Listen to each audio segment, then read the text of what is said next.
Good morning, good afternoon, or good evening, depending on your time zone. Welcome to Moral Compass. My name is Nelson Mwangi. Please comment so that we can interact.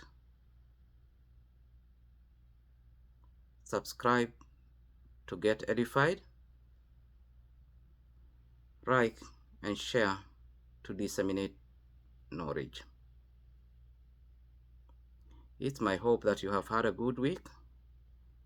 Mine was heartbreaking, having lost one of my co-workers. In the words of Paul in his second epistle to Timothy, chapter number 4 and verses 7, it's my hope that this young soul fought a good fight, finished the race, and kept the faith. Having said that, I'll do a recap on our last episode, which was adverse effects of identity crisis.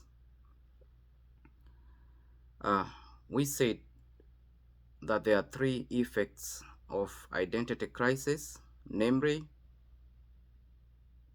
depressive effect, which causes hopelessness and helplessness. The second group was the stimulative effect, that's responsible for biased sense of entitlement. And our third effect was manipulative effect, that brings together the first category and the second category in a biased way, because that's where we found that we have a manipulator who falls in the second category, and the manipulated who falls on the first category of our adverse effects of identity crisis. Having said that, I'll put this statement across. The manipulative effect brings an ethical occurrence that instigates a vicious cycle where the cause is identity. The cause is identity crisis, and the effect, these are the two effects, the depressive effect and the stimulative effect, intensify and aggravate the state of identity crisis, leading to a morally corrupt society. This means that, neither of the two persons or the two effects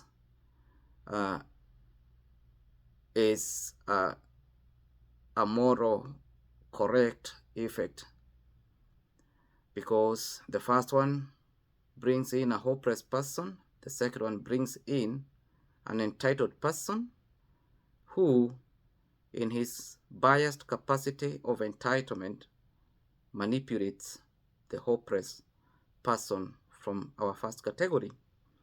And that's a vicious cycle that has kept the present world in a state of moral corruption. In our today's topic, which is life starts with self, I will first admit that, or acknowledge that, apart from the selves that we shall tackle today, which are the most imperative, or they are the higher, or the epitome in the lineage of selves that constitute you as a person, we have around 17 selves that, when they come together, they make you a complete person. These selves are selves like self-esteem. This is the level of your confidence as a person or lack of it, which causes low self-esteem. We have self-concept. This is a personal perception of who you are in regard to your behavior and your abilities. We have self-image. This is the internal-external depiction of self-reference, of self in reference to your physical appearance, intelligence, and personal traits. We have self-efficacy, your perceived capability of executing your prospective situations. We have self-esteem. This is the long-lasting, stable memories that shape your thoughts and beliefs. They are responsible for your moments of joy and your moments of sadness. You know, the nostalgic moments, and the depressive moments. You know, we have self-acceptance, the ability to accept yourself uh, in relationship to your strengths and weaknesses, and the willingness or your willpower to work on your weaknesses. We have self-enhancement. This is the personal motivation that's aimed at boosting your self-esteem. We have self-hypnosis. This is the objective act of putting yourself in a higher focus or in a higher regard, which we call a hypnotic state. You perceive yourself. This kind of self is what distinguishes between pessimistic people and optimistic people. How you approach a situation in life. It's failure or success. It's your mentality that brings about resilience even in times of adversities. We have self-introspection. This is examining your thoughts and feelings and emotions that contrive you as a being in order to create self-awareness. We have self-effacement. This is the humility aspect of refraining from claiming attention of oneself. And the last one is self-awareness. This is the ability to objectively recognize and clearly understand your thoughts, your feelings, and the emotions, behavior, and desires, and the way they affect you as a person and other people who relate with you. So, as today's topic, where we are talking about life being starting with self, those are some of the selves that I mentioned. I'm not lost that my claim of life as being a self-responsibility, or your life being your 100% self-responsibility this claim may not sit well with a lot of people. So this is because in the world where everyone, or a vast majority of people are looking for someone or something to blame for, their mistakes, this claim is elusive, and it remains to be an endangered virtue. If you believe that your life is 100% your responsibility, that belief itself, brings in or contrives a sense of responsibility and accountability. But if you don't believe that your life is 100% your responsibility, you demean or you devalue the ability of you being a responsible person or an accountable person in whatsoever you do. And that's how blaming others for your failures or for your mistakes kicks in. That notwithstanding, your success in matters identity crisis into self-identity necessitates you to acquire another self, namely self-determination. Uh, After finding your purpose and having what we call self-identity, uh, in order to pursue that identity, you need something that we call self-determination. This is the guiding principle through which you lead yourself into becoming a self, a, a, a successful individual.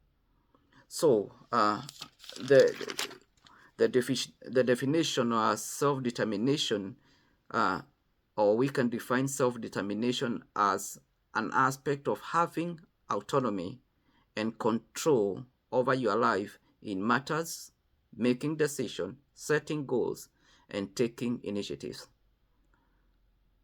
So self-determination is that freedom that you need to control your life in matters, making decisions, setting goals, and taking initiatives. In simplicity, it's the freedom over your decisions, your goals, and the pursuit thereafter. Remember, we said that identity crisis is an inherent transitional state or period where you're trying to jiggle who you are to find your space or your purpose, your defined purpose of existence. That you're going through a dilemma of who you are. But after finding purpose, and you have acquiring self-identity, you don't stay there. You have to keep on. You have to pursue that identity. You have to pursue that purpose. And the way you pursue that purpose, it's an individual responsibility. It's your personal responsibility to pursue your purpose. And, that calls for freedom. And that freedom is what we are calling self-determination. However, the greatest challenge in humanity is freedom management. While we seek to be free in our mind, in our acts, and in everything, do we have what it takes to manage that freedom? So the effectiveness and efficiency of your freedom is dependent on self-control. Here comes another self. The effectiveness and efficiency of your freedom is dependent on self-control, which is the depiction of self-discipline and self-sacrifice that's akin to both responsibility and accountability towards substantive sense of self-leadership. I'll explain that. That freedom that you are claiming, in order for it to be effective, that's being effective is to do the right thing. In order for you to do the right thing, the right way, that's being efficient, being effective, and being efficient, in accordance with your self-determination, your freedom, you must strictly adhere to the rule of do's and don't. And the rule of do's and don't is none other than self-control. So, in order to effectively facilitate your freedom, you must strictly adhere to the rule of self-control.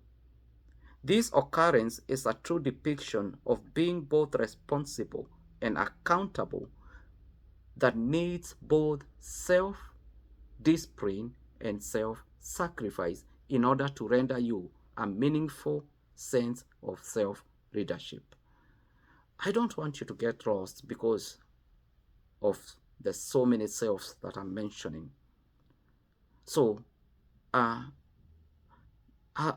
break down the sequence through which these selves line up. The first self is self-identity. That's your defined objective purpose of existence. You have found your purpose. You're running through self-identity now.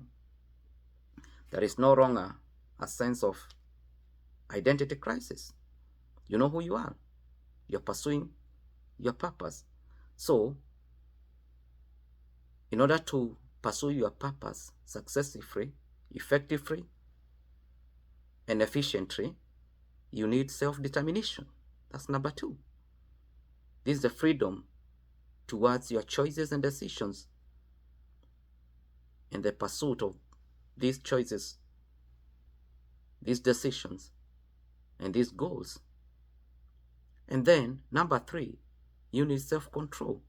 This is your ability and willpower to manage, tame, and refrain from ineffective habits through self-discipline and self-sacrifice, which are the 2 most important cells on matters intrapersonal and interpersonal relationship, and the 2 universal fundamental assets, namely time and money.